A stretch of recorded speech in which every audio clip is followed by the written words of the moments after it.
Hello friends, welcome to विद्यालय। तो friends देखंतु आमे ओडिया पेडागोजी रो किछि इंपोर्टेंट क्वेश्चंस को एठी करबा। तो बोथ पेपर 1 एंड पेपर 2 पई एटा रहिबो इक्वली हेल्पफुल रहिबो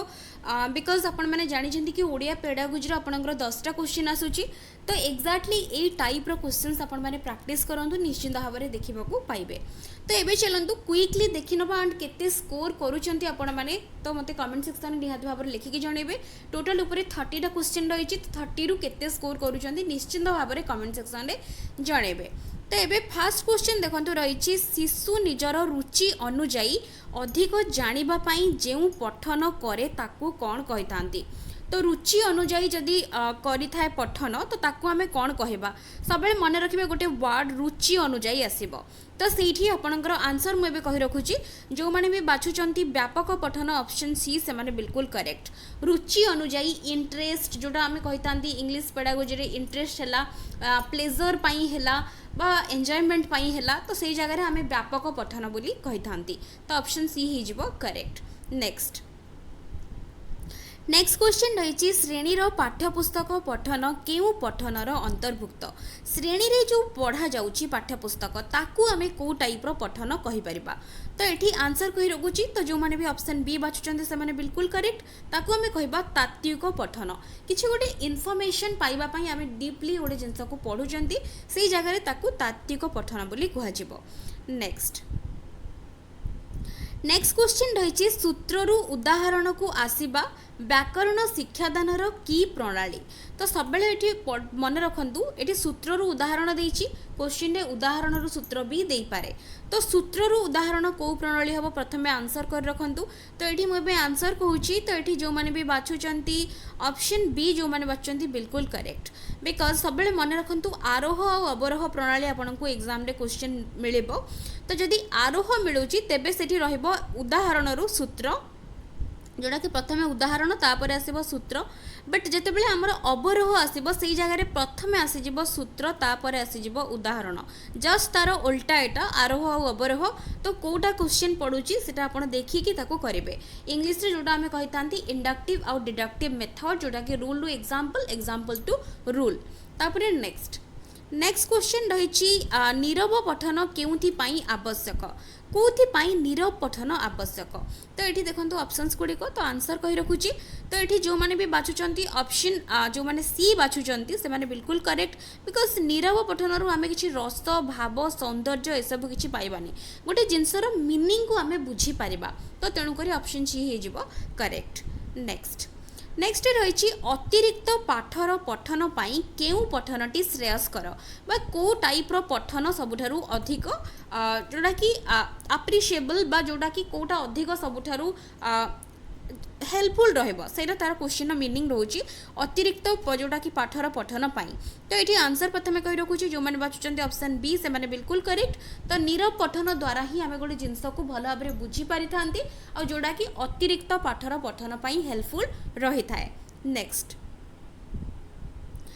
क्वेश्चन रही, केउटी कविता पाठर उद्देश्य। कविता पाठर कोटा उद्देश्य। तो ये देखो ऑप्शंस गुड़िक भल भाव में ऑप्शंस गुड़िक मु बिल्कुल भी पढ़ुनी। तो ये आंसर कोटा रहिबो कविता पाठ कौन दौची पद्य गद्य बा व्याकरण कोटा दौची प्रथमे देखिए कविता पाठर उद्देश्य कौन रहिबा दरकार। तो या भितर कोटा रहिबा आंसर। तो आंसर एबे कहि रखुची जो माने डी बाछुचंते से माने बिल्कुल करेक्ट। पाठरु आनंद उपलब्धि करबा। तो पठन जोटा आमर रही थाए कविता पाठ हुए बा पद्य आमे पढ़ी थांती सेतिरु रस भाव आनंद ए सब वर्ड जदि देखुचंती ऑप्शन भितर ताले सेगुडा हे जिवो डायरेक्टली आंसर। नेक्स्ट रोची रचना केते प्रकार। तो ये आंसर कही रखुची। तो ये रचना जो मैंने बाछुचंती दुई प्रकार से माने बिल्कुल करेक्ट। गोटे होची मुक्त रचना और गोटे होची नियंत्रित रचना। जदि आमे रचना को कैटेगरी करबा देन सेटा दुई भाग रे विभक्त। गोटे होची आमे कहबा मुक्त आ गोटे होची नियंत्रित। तो दुईटा जाक मन रखिबे बेले बेले मुक्त और नियंत्रित रचना को लेकिन भी क्वेश्चन पचारि दउची। तो फर्स्ट आमे नेक्स्ट क्वेश्चन देखिबा। नेक्स्ट क्वेश्चन ही मुक्त रचना ऊपर रही। मुक्त रचना कहा को कहा जाए। तो ये कोटा रहबो आंसर। तो ये प्रथम ऑप्शंस गुड़िक भल भाव में पढ़ी आंसर बाछि दियंतु। मु आंसर कहूँ। तो जो मैंने भी ऑप्शन ए बाछुचंते से माने बिल्कुल करेक्ट। जेउ लेखा स्वाभाविक एंड एथि पई कोनोसी सूचना न थाए मुक्त भाव में जड़े फ्रीडम कंप्लीट फ्रीडम रे किसी भी नियंत्रण नहीं कि एतिकी वर्ड्स रे लेख 400 वर्ड रे लेख कि 200 वर्ड रे लेख सेमती किसी मेंशन न थाए जड़े फ्रीली ता मन इच्छा निजर भावना को जिते भी वर्ड्स रे एक्सप्रेस करिया को चाहिबो एक्सप्रेस करि परिबो सेही जगह आमे ताको कहबा मुक्त रचना। नेक्स्ट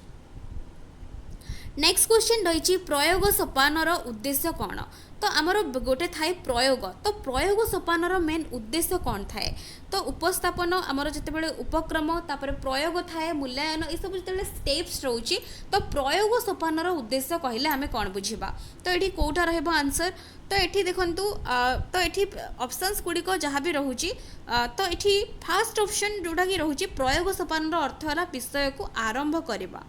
प्रयोगर अर्थ केबे हेले भी आरंभ करवा हेब नाही।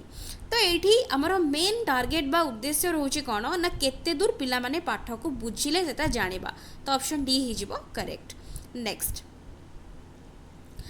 क्वेश्चन रही क्योंटी गद्य साहित्यर उद्देश्य नुहे गद्य साहित्यर कौटा उद्देश्य हम ना तो ये देखो कौटा हम ना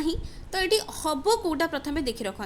तो ये ऑप्शंस गुड़ी को भल भाव पढ़ी दिंतु मु आंसर कही रखुची डायरेक्टली तो ये जो मैंने भी बाछुंट ऑप्शन डी से माने करेक्ट बिकज कहीं ना गद्य साहित्यर उद्देश्य नुहे पचारुछि विभिन्न शब्दर अर्थ आनिबा आ जानिबा हबो एंड सेगुडी को भाषा रे व्यवहार करबा एटा गोटे उद्देश्य श्रुत लिखन आ शुद्ध पठन प्रति आकृष्ट हवा निहाती भाव में गोटे उद्देश्य पठन शक्तिर अभिवृद्धि निश्चिंत यहाँ गोटे उद्देश्य रहिबो बट समबोधक भावर अभिवृद्धि समबोधक भावर अभिवृद्धि माने कौन ना गोटे जिनस जोटा कि भावना को लेकिन बढ़िबा तो यहाँ केबे भी तार उद्देश्य नुहे। नेक्स्ट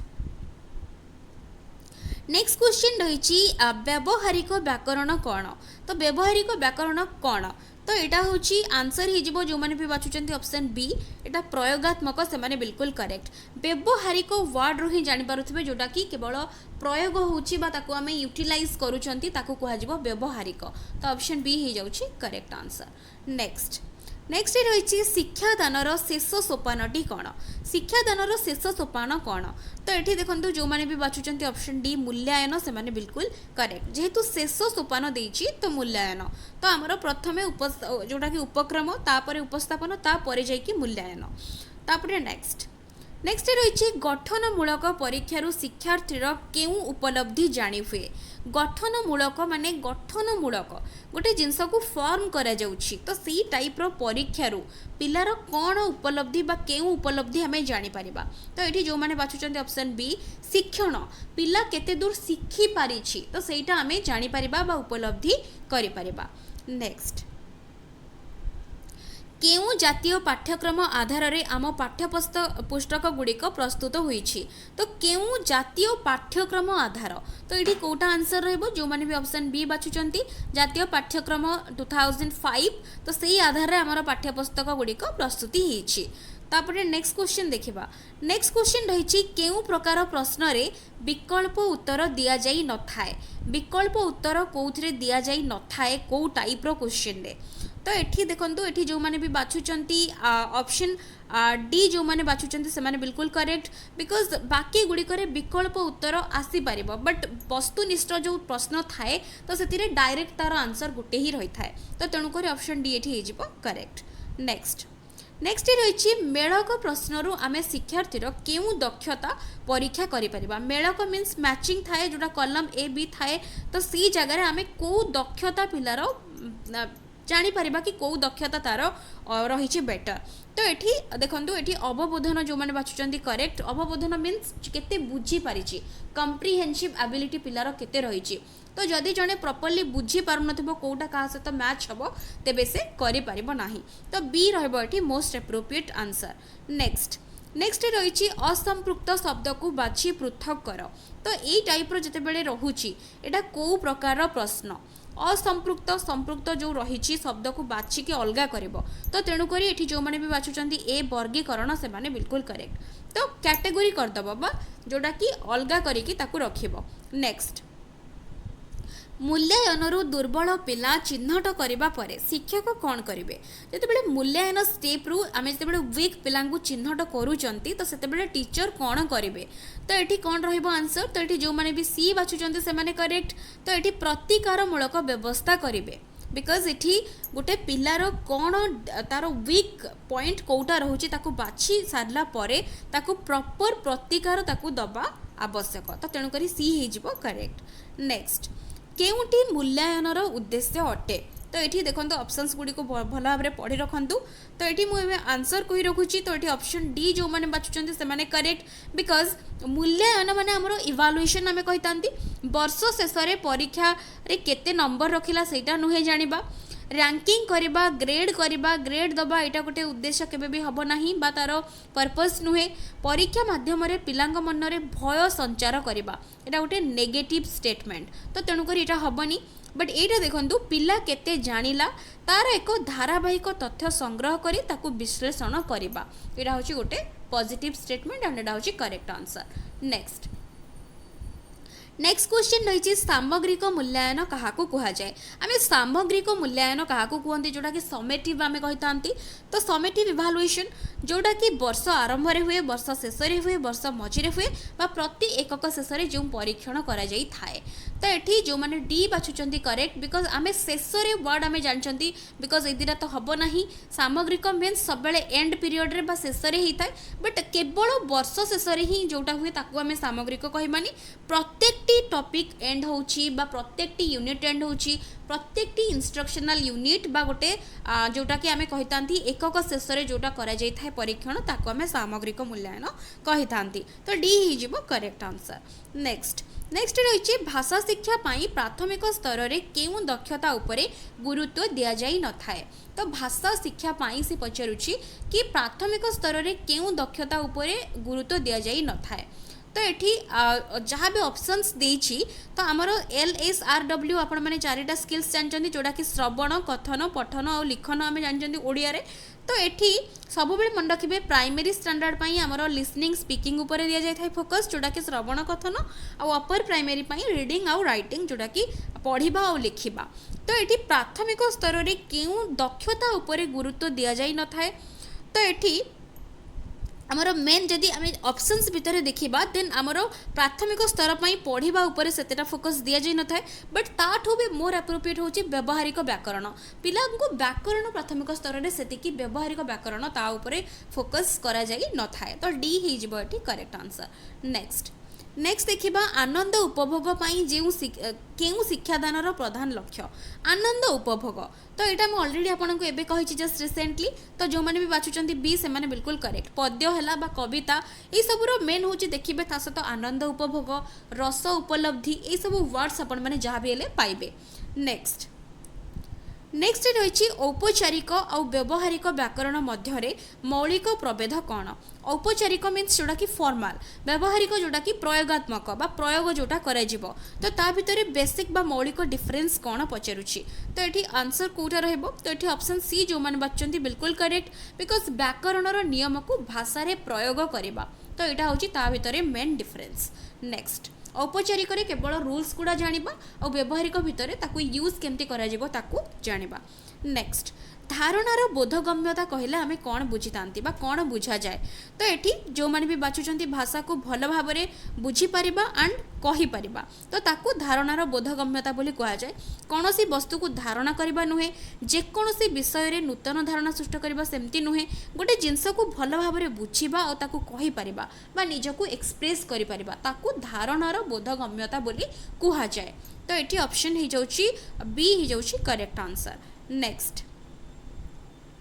केउ प्रणाली रे व्याकरण शिक्षा देले फलप्रद होता है तो ये कौ प्रणाली रे सूत्र घोषिबा तो हम ना सूत्र मन रखा हम ना ये दुईटा भितर कौटा आंसर हम तो ये मु आंसर प्रथम कही रखुची जो मैंने बी बाछुंट से बिल्कुल करेक्ट आरोह बा इंडक्टिव मेथड रे जदि व्याकरण शिक्षा दि जाव तो तेणुक बेटर हम बिकज आरोह पद्धति रे आमर सबु बेले प्रथमे उदाहरण बा एग्जाम्पल दि जाए एग्जाम्पल रु आमे आसीबा रूल को तो जदि एग्जाम्पल रूल पिला शिखिबो तेबे से बेटर मने रखी पारिबो एंड बेटर अंडरस्टैंडिंग तार हेई पारिबो नेक्स्ट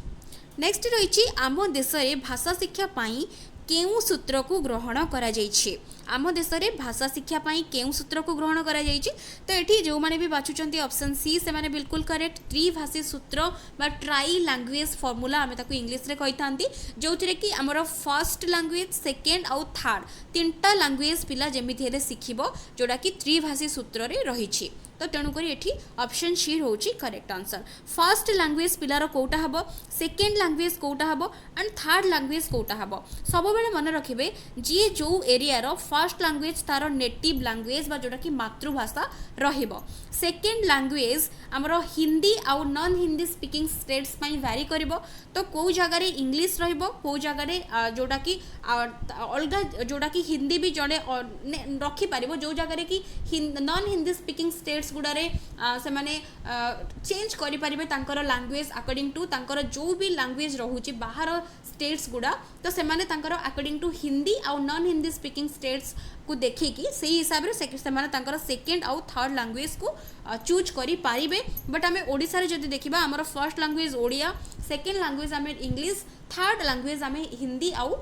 इंग्लिश आमे रखु सॉरी हिंदी आउ संस्कृत आमे रखुचंती तो से हिसाब रे हमर जेहेतु हमर ओडिया रहउची हमर हिंदी स्पीकिंग स्टेट्स नुहे हमर हिंदीटा मातृभाषा नुहे तो तेणु करी हमर से हिसाब रे हमर जेमती हेची अन्य स्टेट्स गुडारे सेमती भी भ्यारी करिवो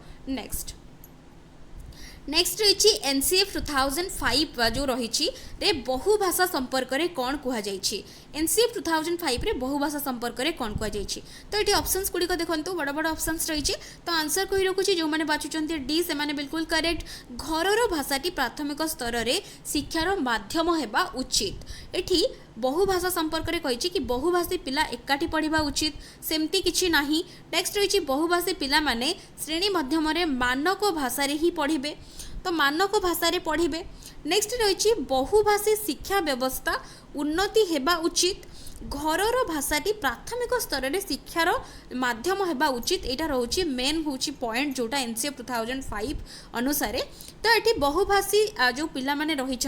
श्रेणी मध्यम गोटे स्टैंडर्ड लैंग्वेज तो निश्चित भाव में फॉलो करा बट ये प्राथमिक स्तर में किंतु जोटा कि आमर मेन जोटा रोचे मीडियम ऑफ इंस्ट्रक्शन मातृभाषा रहा रोचे करेक्ट तो ये घरर भाषा बा मातृभाषा आम कहीपर नेक्स्ट रही केउटी गठनमूलक परीक्षार अंतर्भुक्त नुहे गठनमूलक परीक्षार कोटा अंतर्भुक्त नुहे तो ये देखो जो मैंने बाछुंट ऑप्शन डी से माने करेक्ट बिकज जोटा कि प्रवीणता परीक्षण उपलब्धि परीक्षण एकक परीक्षण ये सबू गठनमूलक भितर जाउछि बट वर्ष शेष में जोटा करा जाउछि सेटा आमे सब बेले कहितांती सामग्रिक तो तेणुक डी हेबो नाही तो ये डी हो करेक्ट आंसर नेक्स्ट मातृभाषा जोटा रही शिक्षादान किपरि सफल हुए मातृभाषार शिक्षादान केमती सफल हुए तो भितर कौटा रहिबो आंसर तो जो मैंने ए बाछुचंती से माने बिल्कुल करेक्ट सामग्रिक भाव में जो वर्ड रही है गोटे positive word and positive statement and ता सहित सामग्रिक भाव में माने श्रवण कथन पठन लिखन सबू जगह को इंटीग्रेट करके पढ़ेले पिलार मातृभाषा शिक्षादान सफल हो पारिबो नेक्स्ट रही मुक्त उत्तरमूलक प्रश्न कौन बा आम जहाँ को कही जोटा कि ओपन एंडेड जोटा आम कही क्वेश्चन से ओपन एंडेड जोटा कि उत्तरमूलक प्रश्न तो ये क्या कहवा तो ये जो मैंने बाछुंट सी से माने बिल्कुल करे प्रश्नर अनेक उत्तर जोटा जो प्रश्नर थाए ताको आम कहवा मुक्त उत्तरमूलक प्रश्न तो ऑप्शन सी हो करेक्ट तो ये आम 30टा क्वेश्चन डिस्कस करें तो आउट ऑफ 30 केते स्कोर करें कमेंट सेक्शन में निहाती भाव में लिखिकी जनइबे ता सहित वीडियोस पसंद आसुले लाइक करुथिबे शेयर करुथिबे वीडियोर कॉन्सेप्ट गुड़िक देखिए चाहूले चैनल प्लेलिस्ट को विजिट करके कॉन्सेप्ट गुड़ा ऑलरेडी डिस्कस होती ताको देखी पारिबे तो मुझे आई कार्ड रे देदेवी लिंक सेठू जाइए डायरेक्टली देखिपारे तो वीडियोस पसंद आसुले लाइक करुथिबे एंड शेयर निहाती भाव में करुथिबे so thank you for watching.